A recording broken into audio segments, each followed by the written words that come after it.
Warahmatullahi wabarakatuh. La haula wala quwata illa billahil aliyyil azim. Allahumma shalli ala sayyidina Muhammadin wa ala ali sayyidina Muhammad.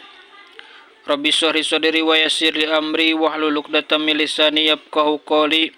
Ya fatahu ya alim ya fatahu ya alim ya fatahu ya alim. Qala musannifu hadal kitab rahimahullah wa nafa'ana bi ulumi amin amin ya Allah ya rabbal alamin. Orang naraskeun kana hancang ngalugat matan kitab Safinatun Najah bagian pasal asbabu sujudi sahwi. Paslu bismillahirrahmanirrahim. Paslun ari ieu teh hiji pasal asbabu sujudi sahwi ari pirang-pirang sabab sujud sahwi teh arbaatun eta aya opat. Sabab sujud sahwi sadena opat. Al awalu ari anu kahijina taraku ba'din eta ninggalkeun sawareh min abadi sholati tina sawarehna sunat abadna sholat. Au ba'din atawa ninggalkeun sawareh tina sawarehna deui.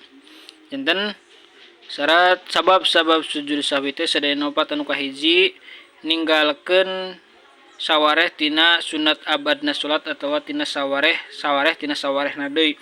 Contoh seperti ninggalkeun kunut, ninggalkeun tasyahud awal, atawa ninggalkeun tina bagian sunat abad sholat sakalimah seperti kunut.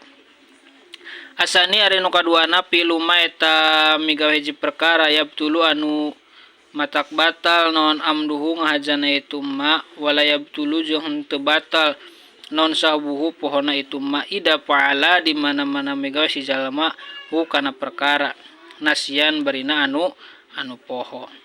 Dan nomor kaduana asalisu ari anu katiluna naqlu ruknin eta mindahkeun rukun, naqlu ruknin qaulin eta anu mindahkeun rukun anu bangsa omongan ila gori mahalihi kana lianti tempatna eta kulu ruknin. Janten mindahkeun rukun bangsa ucapan kalian di tempatna eta sabab sujud sahwi nomor katiluna. Arabiu ari nomor kaopatna iko uruknin eta nibakeun rukun fi'lin anu bangsa pagawean ma ihtimali ziyadati saratana pantes tambahna. Mudah-mudahan aya manfaatna. Apunten tina kasalahanana. Wallahu a'lam. Wassalamualaikum warahmatullahi wabarakatuh.